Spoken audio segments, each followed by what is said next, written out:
Hi, welcome. It's Maria McMahon with you. Welcome back if you're visiting me again, and welcome if it's the first time you visited. I'm delighted to have you here. So the question I'm going to ask in this video is, should you divorce your narcissistic parent? And I'm going to talk a bit about the pros and cons, because with most situations, there are pros and cons. So the answer is simple, but it's far from easy to cut the ties with a narcissistic mother or father and symbolically divorce him or her. Because what happens very often if you do, particularly if you've come from a dysfunctional, narcissistic, toxic family, is that you'll get untold flack from other family members who'll accuse you of being selfish and cruel and heartless, whatever, especially if you were the scapegoat in the family growing up. Then you are painted as the blackest sheep ever. Now, you may also be holding on to the hope that your mother or father, or it could even be a sibling, that they will change, that they'll finally change, they'll finally realize that they really do love you underneath all that. But I'm sorry to say, if you're holding on to that belief, I'm going to have to burst your bubble big time, because that's not going to happen. Narcissistic parents are never going to change because they simply can't. You have to remember that they have NPD, which is a mental disorder, and it's one that they are unlikely to ever seek treatment for. And in the cases where they say, I am going to get treatment, yes, I've got a therapist, it's usually just a smokescreen. It's just a smokescreen and part of their agenda to make you think something they want you to think, so that they can ultimately get whatever it is that's on their agenda. And usually that's narcissistic supply in some form of other that is going to cost you. It's going to cost you emotionally, it could cost you financially, it's going to cost you in any number of ways. But the only one who's going to come out successful at the end of it is the narcissistic parent. Because they will go on insulting, abusing, using, and even hating you as long as they are alive. And in all the cases I've heard and read about and researched, I've not come across one single case where anyone was happily reconciled, reunited with a narcissistic parent, right up to the time of their deaths. And I've heard of lots of deaths of narcissistic parents. That leaves the child of that parent quite often with mixed feelings. Some can feel grief, regret, but it's not the typical one you'd feel if you lost a loving parent. But of course, if you're watching this, you're dealing with a narcissistic parent, then you probably don't know what it would be like to have a loving parent. Because even in the case where one parent is not abusive or narcissistic, that parent will also be behaving very, very differently, because they will constantly be walking on eggshells trying to keep the narcissistic partner happy. So you're in a very toxic, dysfunctional situation, whichever way you cut it. Now, when we think about the narcissistic parent and whether you should cut all ties with them, divorce them, you also may have your own children now, and you want to think about them, because the narcissistic parent will use and abuse them too. Now, I'm not talking necessarily about physical or sexual abuse, although it's happened, but generally it's more emotional, psychological abuse. So you can absolutely forget the notion of the doting grandmother or happy gramps, because it simply does not apply to a narcissist, because your children will become pawns in their relentless quest for supply of narcissistic fuel too. And they will even try to poison your own children against you if they can, and there's an opportunity. And you can see how sick that really is. Now, it could also be that right now you do things out of guilt, or you worry that, if your narcissistic parent gets ill and dies, it'll be your fault. So that makes you the bad person because you didn't jump through more hoops to be at their beck and call when they were ill and they needed you. And I say it again and again, everything I talk about in these videos, I have had personal experience with my clients or with people in my group who've been through these situations. So it takes a lot of courage and introspection for you to realize that when you were a child and needed them, they weren't there for you and they ruined your childhood with their selfish needs. Now, their selfishness knows no boundaries, and you need to wake up to this fact. They will never stop needing and abusing you. So you have to decide to stop letting them do this. And that means that you have to go no contact and let him or her be old and ill and die alone. It's not your fault, and you don't owe them anything. Now, I know that sounds really harsh, and I've had people say to me, oh my God, how can you say that? How can you be so heartless? Well, I'll tell you how I can be so heartless. I understand what narcissistic people do to good people. I know how they destroy lives, and not just one life,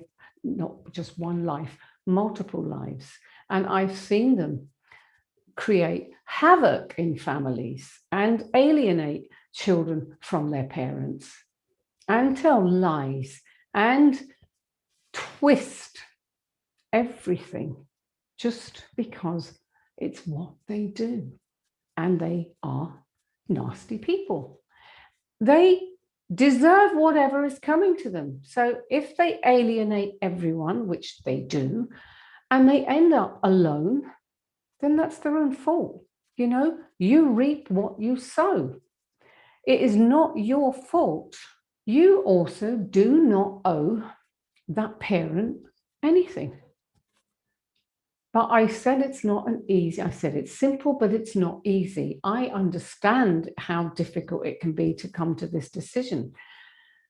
So I want to give you some tips on how you can work it out for yourself if you're struggling. So one of the simplest ways is to write out the pros and cons.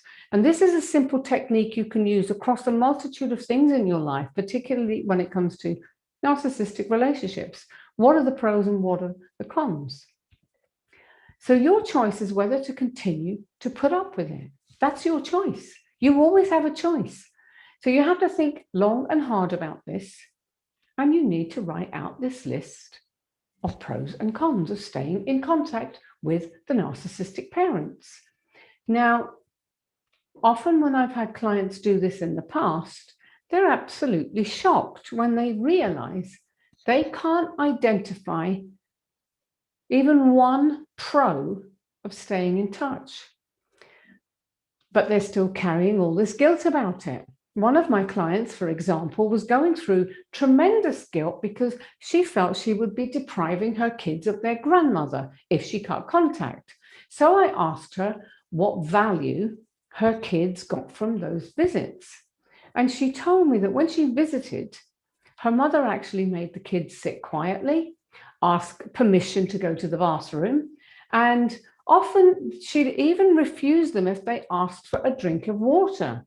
This was part of her mother's very, very controlling, sort of matriarchal demeanor that she had.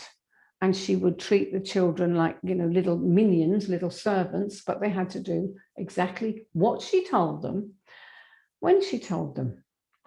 So I asked this woman whether she'd talked to her kids about the visits, and surprisingly, she hadn't. So I asked her to check with the children and ask if they were excited or they expressed, you know, excitement or pleasure at seeing the grandmother. And of course, the answer was no, and no, they got no pleasure out of it. They didn't look forward to it.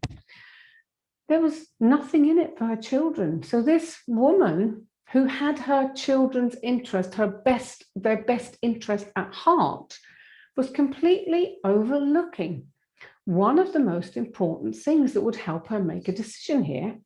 And that was tuning into how her children acted before and after visits to their grandmother. And she, just by thinking about it, she was able to tell me, even before she talked to the children about it, they weren't happy going, and they were very happy when they got away. Now, normally when children get to visit their grandparents, they're usually full of joy and excitement. But in this case, it was completely absent. So it was really, really obvious. And yet this mother was so caught up in all of it and her own lack of clear thinking that she hadn't even seen this. Inadvertently, though, when you kind of start digging below what's going on, peel away the surface stuff that's happening, she was exposing her children to the same kind of subtle abuse that she'd had to endure all her years growing up.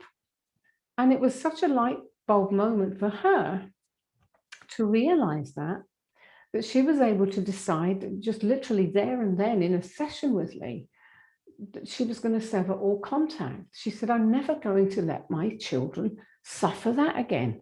And I'm glad to say that she didn't. She completely cut contact with her mother, and the kids were actually quite happy with it. Now, it may not always be that simple and clear and cut and dried for you, but it's why you need to do the exercise so that you can really get clarity for yourself on where you are and what's most important for you, especially if you have children. You know, sometimes we just cannot see the forest for the trees. So doing the pros and cons exercise is a really easy way to determine if it's worth remaining in contact. And in most cases I know of, there's almost always no value for you at all for staying in contact. And you just have to cut that metaphorical umbilical cord, you know, cut it once and for all. And allow yourself to believe that you don't owe your mother or father anything. You don't. And you don't need to harbor any guilt that, you know, maybe that you're a bad person for doing this. You're doing this to protect yourself. And in many cases, as I've talked about, you're doing it to protect your own children from exposure to toxic people. Now, another client I worked with had a narcissistic mother, and he spent most of his life pandering to her needs. She was actually grossly overweight. She was a vulnerable narcissist, and he felt absolutely suffocated by her constant demands to take care of her. And she even expected him to take care of her personal hygiene issues, which was just so inappropriate. It was cringeworthy to listen to it. Now, I worked with this client to help him to understand that his only obligation now was to himself, to give himself the love and space and peace of mind that he'd never gotten from his mother and that he would never, ever get with his mother. So he actually made the move, left her home, and he set very, very firm boundaries around seeing her, boundaries that gave him an enormous sense of freedom, like he'd never felt before. And after a while, he decided to limit his visits to his mother to once a month, and that was it. He kept to it. And amazingly, because he'd set such firm boundaries and he no longer cared what she thought or felt, she actually eased off and stopped trying to make him feel bad. And this can happen because narcissists, they have this kind of innate sense when something has changed. And when something changes in you, you will be amazed at the changes that you can see reflected in other people. Now, this doesn't mean that the narcissist is going to suddenly change and become all sunshine and love and light. That isn't going to happen. But you can very often see that your change in your emotional state and your behavior is having an effect on theirs, and they are not doing what they were doing previously. And I've seen this happen on many, many occasions. Okay. Now, I've often told my clients that when you make this massive internal shift in what you're willing to accept, or rather not accept, everything changes. And what's happened is it's like you send out a new wavelength to the universe, and it's giving you back a whole different vibe. So I'd love for you to share with me in the comments if that's happened to you and you've completely divorced a parent, or both of them. How did that go for you? Let me know in the comments. Now, if you haven't reached that stage yet, but you're sick and tired of your narcissistic parent, or basically any family member, go and do that pros and cons exercise and decide if you're ready to make this decision for yourself. And then do it. Make the decision, take the action, the steps you need to take, and don't look back. Now, you'll feel the difference when it happens. Believe me, it's powerful. Now, in my next video, I'm going to talk about something that is actually very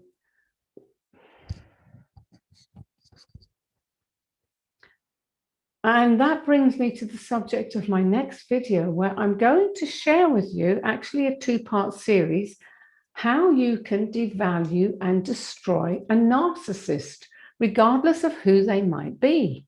Now, divorcing your narcissistic parent in the way I've talked about in this video is actually one of those ways. But there are more ways. So check out my video as soon as it comes up, the next video I'm going to be sharing here, and learn what you need to do to devalue and destroy a narcissist, okay? So thank you for watching. I hope you found this helpful today, and I look forward to seeing you. I'll be back again soon with more videos. Bye for now.